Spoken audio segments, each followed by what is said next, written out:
And the fun thing here is that Cuz is playing compared to the last time I was mentioned already. He very much follows his team's calls a lot more clearly. Peanut has an idea of how the game should be played. His game sense has been a bit off this tournament. We'll see him again in the best of fives if you're asking me. But for now, they'll keep it simple and keep it Cuz. One thing I always hope to see when I get Cuz in the games is something where you can start fights. Because that's kind of what it's been doing so far. The Zac game yesterday was spot on. The Camille today, some issues in the early game, but I think he got his revenge later on in the game. Yeah. He was the one forcing a lot of fights in that mid lane. And with Kai'Sa and predictably Ezreal probably going to join Kai'Sa on the ban list, I actually want to see something out of Khan or BDD. And the reason why I named Khan in particular is that when he was seen as the slayer of top laners, that was when Cuz was in the team and was largely targeting top side. He's been much more team focused, a lot more gangplank, a lot more standard in 2018. Whereas with Cuz, that's when he really, his name really put fear into the minds of a lot of other opponents. Well, Jace getting banned here. We have to remember the last time these two teams played each other, Hanabi grabbed the Yasuo top lane against the Gnar and carried the game. Yes. I think he's ready for Khan to want his revenge, and he just very early on in the draft removed that Jace. Vladimir off the table as well, and even though we consider Khan a top lane carry player, or at least can do that, it's been more on the fighters than the mages.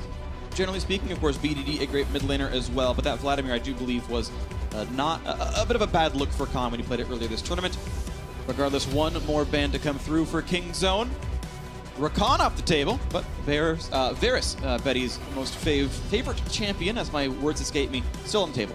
So Trundle is normally what we look at as a first pick, and I think you can go for that against Cuz specifically, because I'm not expecting the Graves to come in, but they do actually grab the Camille instead, and they want to make sure that Khan does not get his hands on it. And it also gives him something on the blue side to be a flex pick, because Cuz was playing that jungle Camille last time out, and I think Oscurin was really onto something when she's talking about blue and red side. Kingzone themselves, 4-0 on red side, all their losses on blue side, given that Flash Wolves have traditionally wanted to counter-pick support and also engineer a good matchup for Hanabi to get through lane. Doing both those things is impossible unless flex picks like Camille are thrown in. Also look at the AD carry bans with Kai'Sa and Ezreal, and then you grab the Kog'Maw. That means actually most of the Rage played on mid-game AD carries that can spike on like 1 to 2 items have been banned away, or at least the ones they consider top tier, because Varus is not really getting picked anymore, even though he was in the start of the tournament and actually was very successful for Betty. Exactly. They used to win all their games when they played Varus or Ezreal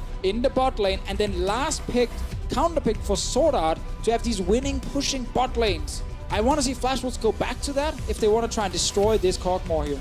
They are at least going back to some success, though. Maple's Talia was bonkers when he played it earlier this tournament. Going to grab that one, as well as Mugen on an aggressive jungler. We know that this Camille is definitely going top now, or, I mean, I guess flex to support. Often when Kingzone have shown Kog'Maw priority in the LCK, they've paired it with a mid lane Scion. They love that duo, because you can get the one item on the Kog'Maw of the Rage Blade and fight with Sion's power and go banner. There's also combat options. You can go very aggressive into a Talia. The Yasuo, a famous matchup. We haven't seen it from BDD, but played it a lot in Korean solo queue.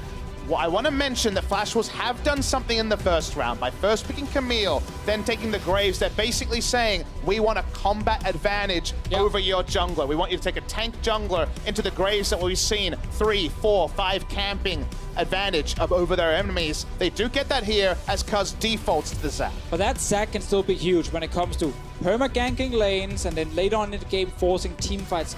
I want to see if they go for another top lane ban as well. If the Fiora is something they look towards. True. Always a massive matchup against the Camille. And Khan, a famous Fiora in his own right. You have to hope it's going to be a carry versus carry matchup there. We've seen very interesting home-cooked ideas into Camille. So Afrika Freaks break out the Malphite into the Camille back in the playoffs. And we do see the Varus ban you were calling for, Deficio.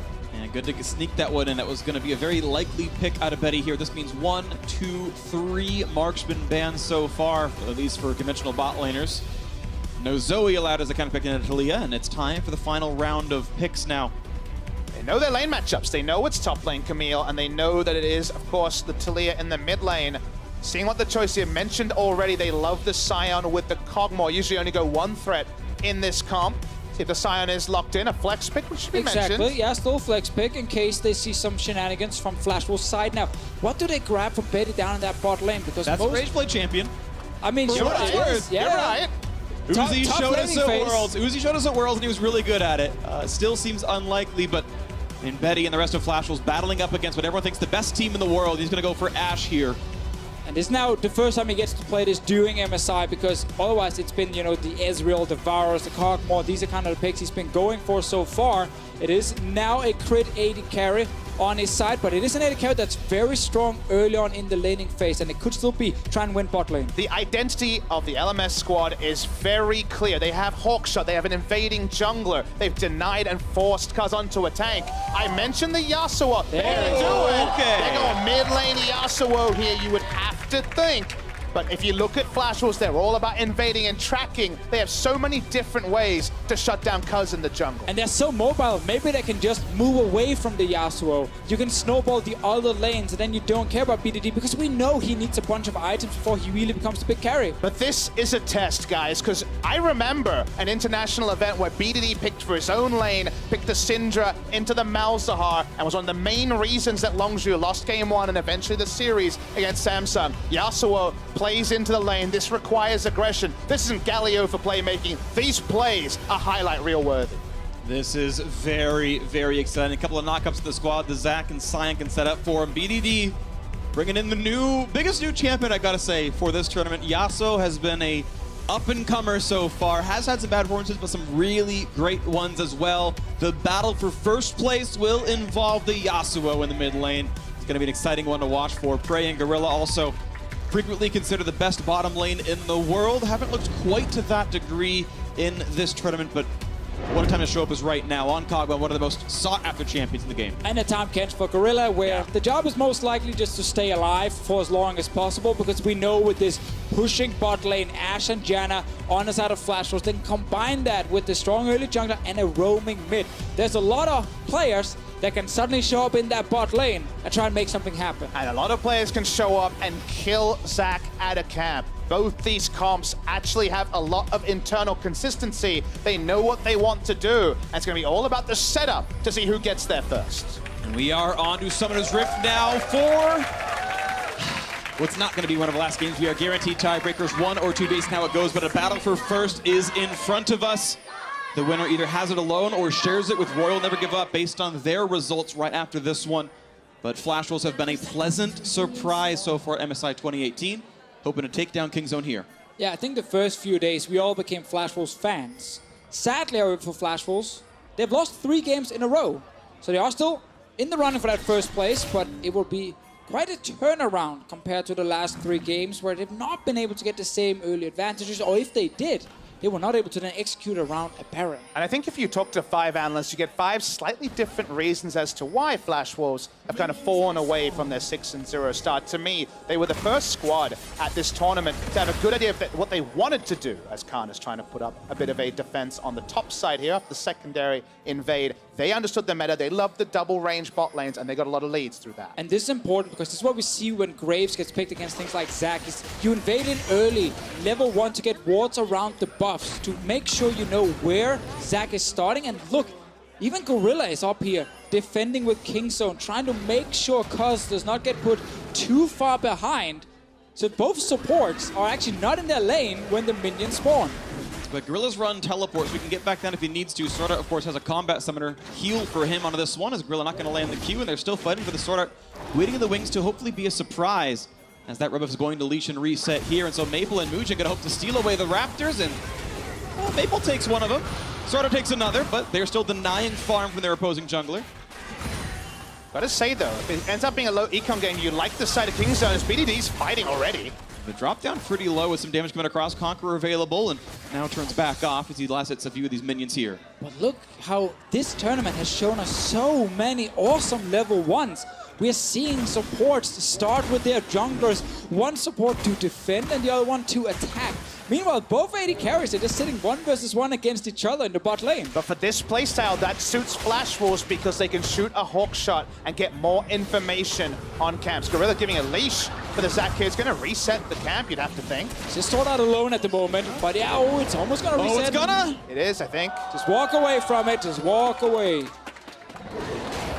Or take it aggressive because they want Mujin to come over. He's got Smite in a couple seconds. There's the reset. Gorilla has to flash away, gets knocked back, and look at this, still level 2 for Cuz, but with Smite up, Mujin can get this. And Mabel managed to get a few levels in his mid lane, so that's why he can join now. Oh, Praise in here to try to finish, but all of King's Zone just want to get this blue buff. 100 health, Smite level 2 for both these players. A nice wind wall in, that's going to be grabbed up courtesy of Cuz, so that is a big buff to be taken. Wind wall, very, very intelligent there. Not often you would talk about that 3 minutes into the game. It meant that only Smite could pick up the buff. Nothing else would incidentally take it away. A teleport is invested in. We almost had a 5v5 fight And around a blue buff at 3 minutes. We almost did. Instead, we just got a bunch of jungle camps dying. BDD is going all in, just trading a little bit. Let's keep track of how many camps Mujin has taken. He got the Raptor camp and the red buff on top side. Then on bottom side, he secured the Grump and the Rift Scuttler. Cuz got his own blue buff and his own Raptor. So that's why he's only level 2. We'll get level 3 on the next camp. It's going to take some time for him. Obviously, while Mujin has his entire jungle still alive that he can take. And you gotta just expect Mujin to know the timer on when the Raptors respawn. That'll be the first one back up for him to steal. And you expect his recall to line up for that one, and he'll be there with potentially level 4 versus 3 advantage to make sure he can keep Cuz out of the game. And honestly, the tracking of Cuz is going to be extended throughout the whole game. The Hawk shot we already mentioned can be loaded into the top side. There was an assist ping there to basically say, let's confirm he's on the top side. He certainly was. As the game goes on, even though it's a largely AD-only comp on the side of King's Zone, everyone's squishy, and the Yasuo can take over this game. So the lack of a diverse damage portfolio probably not going to be punished by the side of Flash, which they're very squishy. Yeah, I feel like there's enough magic damage at least coming from Praise specifically, but also Cuz does add a little bit of value. Sure. But yeah, you are correct. Obviously, if there was a bunch of tanks on the other side, it would be fairly easy to itemize against this. Betty and Sword Art trying to push in, and this is what we mentioned with the Ashe pick specifically, but also Sword Art getting to counter pick support again, one of the big things the first few days. And this time around, Cuz actually able to grab his own camp. Mujin didn't go for the big aggressive steal, but he gets both scuttles.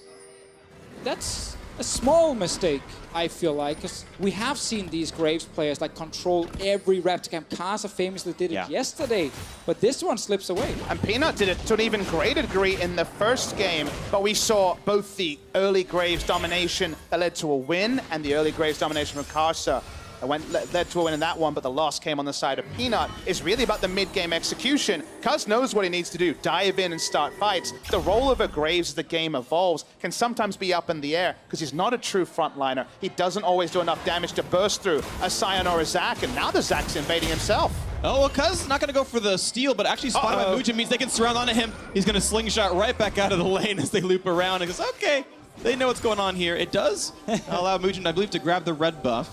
He's able to walk away with that one, and the Krugs aren't stolen, but now he's going to look for Cuz on the way back in. If it ends up a low econ jungle game, you're going to like the tank jungler as Cuz finds a bit of damage, no fun there.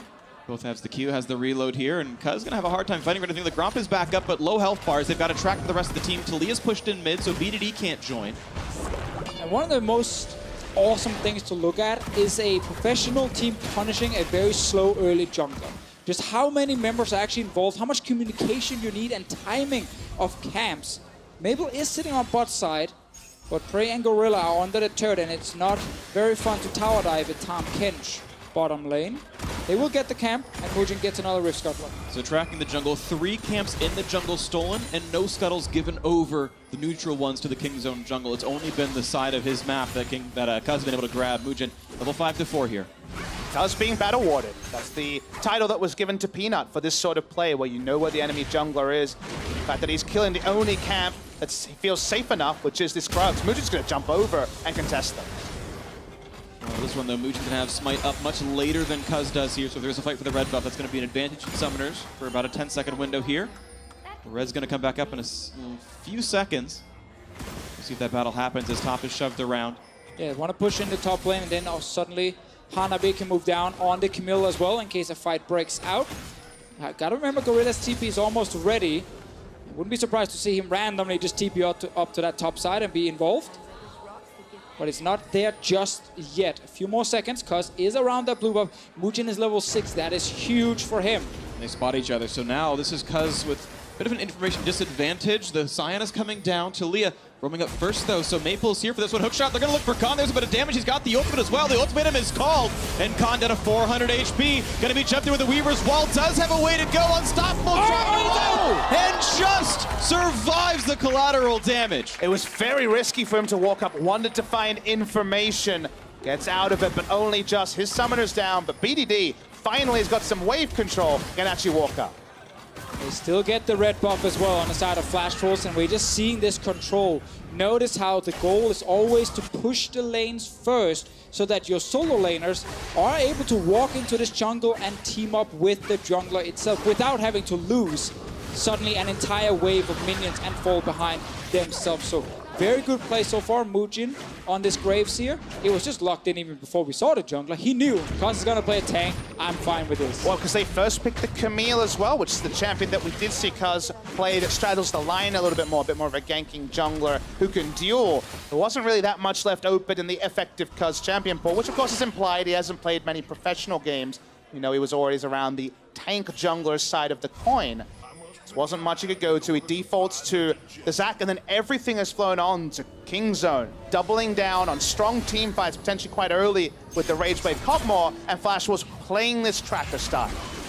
And looking to track that some more, as Zac has yet to get any ganks off. We've didn't always see talked about, I believe it might have gone around the side. Didn't see him, but they know there's no camps up, so the chance of him lane ganking here are actually very, very high. They already had a ward prepped for this, so low percentage gank chance. Now that we're looking at that bot lane, one thing with the Ashe pick is the most value you're going to get, it feels like, is in this early laning phase, because the arrow specifically against Kingstone's comp is going to be very hard for Beta to use.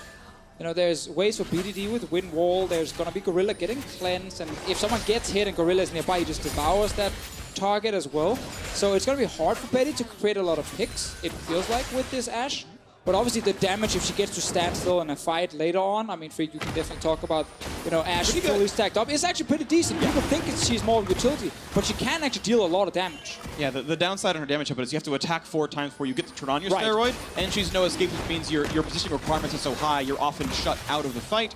Either way, though, a good fight is always great for Ashe. Quick Mountain Drake pick up here. Flash Wolves continuing their bot pressure and jungle smashing, getting the first objective of the game. And you do feel like Betty was probably caught between Ashe and the Varus that we already discussed, but the Varus was banned away. If it was picked here, would have played a bit more to lane. At least with the Ashe, they basically made Mujin's job as easy as possible, as the safest invade you could ever ask for when the Hawk Shot is thrown in. Haven't talked much about BDD, but he's looking for a trade. Gonna have a fight here. Slingshot's coming over. Not gonna find the knockups just yet. Windwall gets rid of some of what Mujin wants to do and pulls him back in. Ashe was gonna land though, and it stops him in his tracks, push them right back in, and the health bar's so low, this guy's gonna run away. Mujin joining, all the heals are there, but they split blobs up, and the TP is up there if they need Khan to save him. Down very low, not gonna burn the spell. First blood goes through to Mujin. And the Ashe arrow was so critical. A 3-second stun. Stop the Yasuo doing any more damage. Collapse from both sides. Not faster for Gorilla, even with the Abyssal Voyage. And Flash Wolves, they're going to keep pushing. Oh, Tornado's coming. Sword Art's gonna find an almost knock up. The wind wall's there, and very fitting the type bonus is in.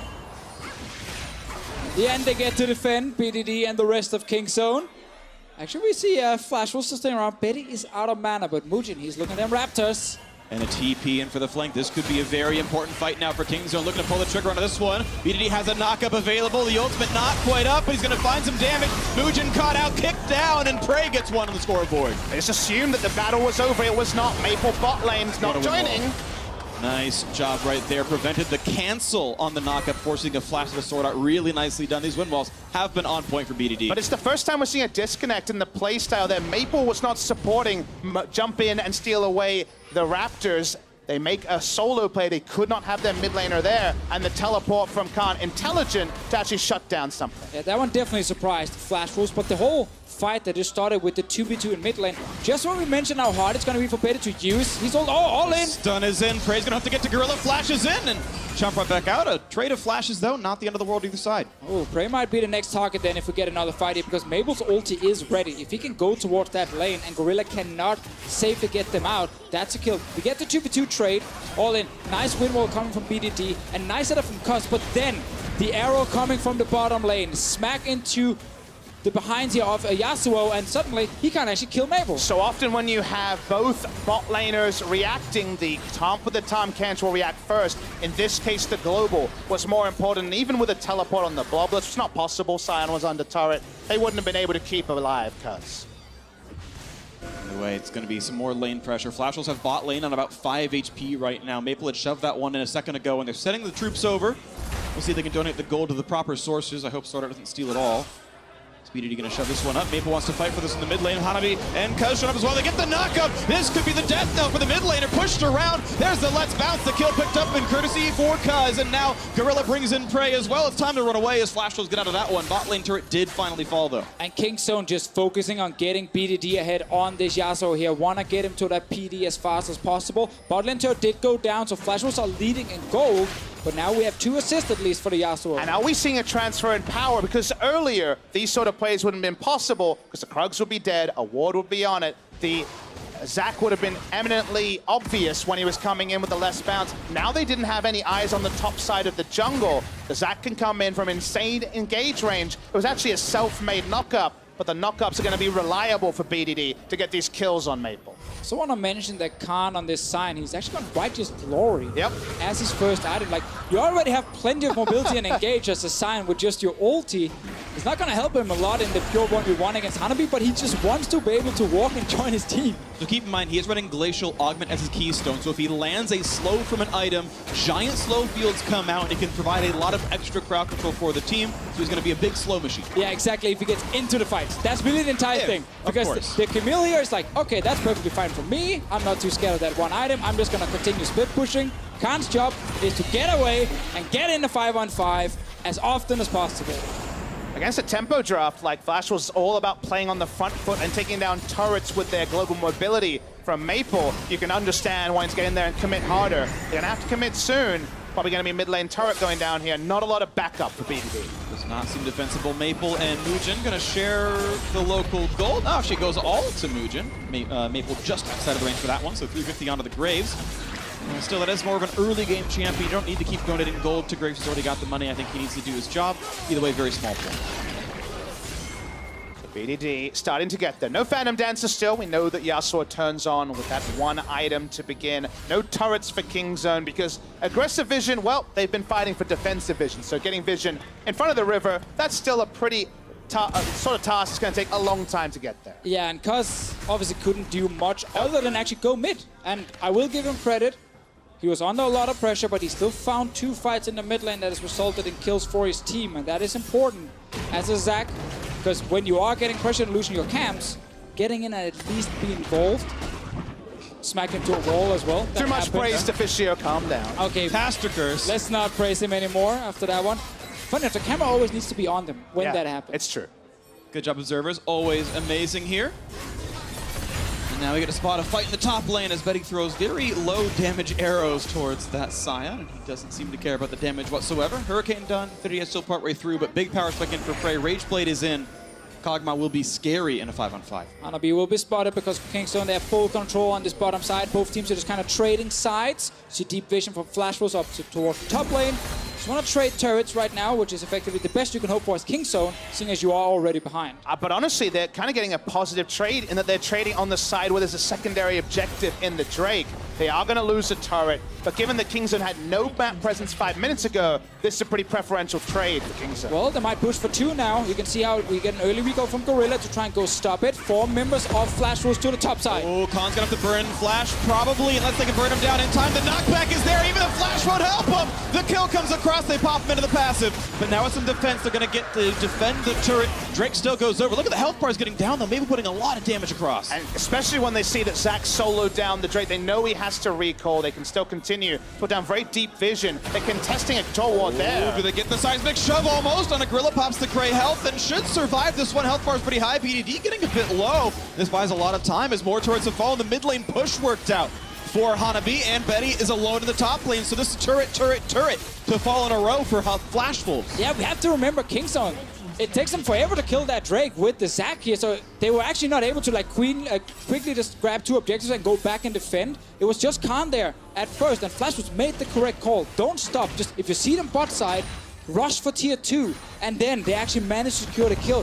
great wall, and Khan probably needs to just flash out. He doesn't flash instantly because he hears that Tahm Kench is on the way, but like you say, the timing doesn't work out. Safety first is what they should have chosen, they don't. But let's talk about what Flashwell's got. The global goal, that part is established. Getting 2 turrets top lane this early is not always something that can be translated into a bigger objective. Now it's going to be risky for the Camille to walk topside to get farm, but they do get a lot of space as the Baron spawns in 2 minutes to push up vision and try to start a Baron. Now goes Cuz. It's now defensive options for King Zone. Baron's up in 2 minutes. Ocean Drake, more like 4 or 5. So unless this bot lane tier 2 gets sieged, there's not a lot to be done for Flashwells right now. That is true. They can slow down at least a little bit on their side. And so gotta remember this Camille split pushing. She's been so impactful as a champion during MSI because she's one of those split pushers that can destroy turrets with her Q, with her Sheen so effectively. So when she gets ahead and she starts just sitting in that side lane, Kingzone can't really stop her at this point, seeing as of course there is a TP, so she can always join a team in case it's BDD sitting against her. And that should just buy a lot of time for Hanabi, who, funny enough, second game in a row against Kingzone is on a carry. Yep. And he's, once again, blasting Khan in the 1v1 right here, doing so well. He's up 20% gold individually. It's like 6.5 to 5.5 thousand. This is not an easily answered Camille. And it's incredible that the stars who are crushing on Flash Wolves are the 2 rookies. Hanabi, a Yasuo one trick from solo queue comes in, is doing amazing. Okay, one time on the Yasuo, but now on the Camille crushing as well, and Mujin just smashing his matchup as well. Help from the team, sure, but playing so well against the best team from South Korea, the perennial champions, as now Khan gets chopped up and pushed away, but this is going to be a 5v4. Val be down for a moment. They're actually going to use the ult here just to get this started. Khan has teleport. Will we see that big engage? Oh, there's a ward down at the Drake he can use if he wants to do something. Right now, Kingzone praise also low. Yeah, him getting chunked out's a really big deal. That's one of the primary damage threats. And you know, Mujin can just toss damage to the backline with everything else, and the Hanabi dunk can do well also. They're pinging the ward again. Here we go. Khan is on his way. He's far away from the fight just now. Hanabi's already split. Oh, and has to just send the ult to get away. Cuz has to leave this one. Gorilla low on health again. Just Flashwells keep finding the damage.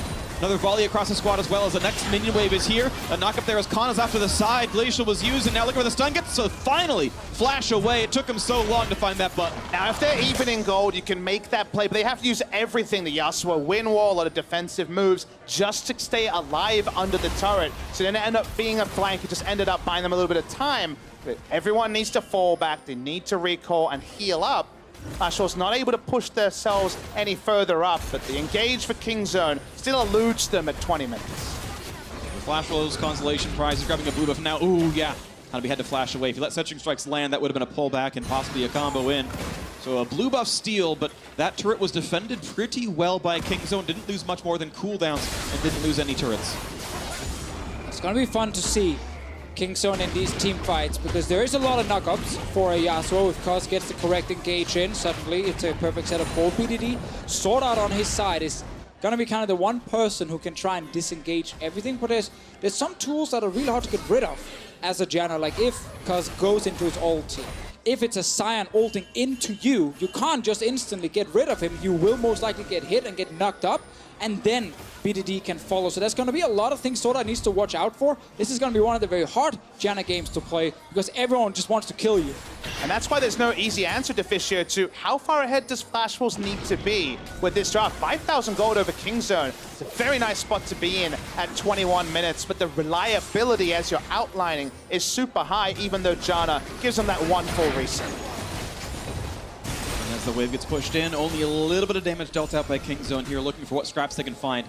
They've got to fight through a 5,500 gold deficit. Here we go. Huge lead. Cuz gets to the back line, stunned us, we cannot combo. And as there's ult right back up, but the health bar runs out, and he's into Bloblets, and there's no teleport to save him anyway. This will be a kill unanswered. As Gorilla walks up trying to save and simply kills himself for it. Yeah, what's Gorilla doing? He just needs to get out so there's still 4 members alive in case Flashwell starts the Baron, but he wanders around, hoping that maybe Cuz respawns fast enough that he can eat him. But that was just too greedy, and now Flashwells should just start the Baron. He held on to devour a long time, and then, like you say, was caught with his pants down. Nothing he could do to get out. Flashwells do start the Baron, and Kingzone have to give it up. And you said before, Papa Smithy, how far ahead do Flash Wolves need to be before we can say, okay, they're going to win everything? Well, getting the Baron and getting the base, that's what they're looking for.